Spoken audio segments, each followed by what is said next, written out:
hakuna waliotuhusudu walio kabla yetu sisi kama ambavyo wanavyowahusudu kwenye udhu kabla ya kuswali. Wao huwa hawatawadhi, bali waislamu ndio wenye usafi, na Allah tabaraka wa taala anapenda usafi.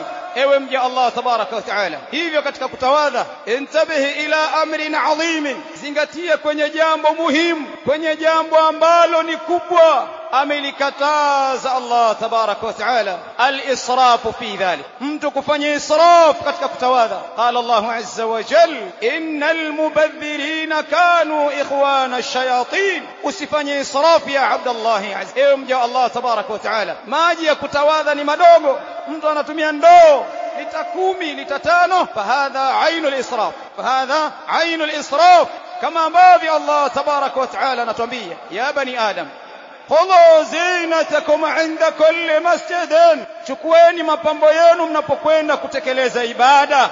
Vaa nguo nzuri, tazayyan, vaa nguo nzuri ya Abdullah, ewe mja Allah tabaraka wa taala.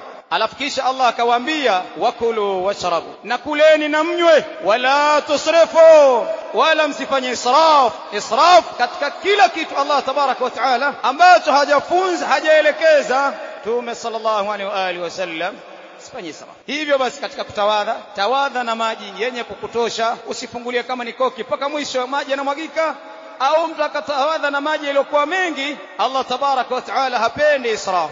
Innal mubadhirin kanu ikhwana ash-shayatin, hakika wenye kufanya israf, wenye kufanya tabdhir, ndugu zao mashaitan, na shaitan ni adui wenu, na shaitan sio mwema kwenu. Tahadharini na nyendo za shaitan. Inna ash-shaytana lakum aduwwun fattakhidhuhu aduwwa, inma yad'u hizbahu liyakunu min ashabis sa'id.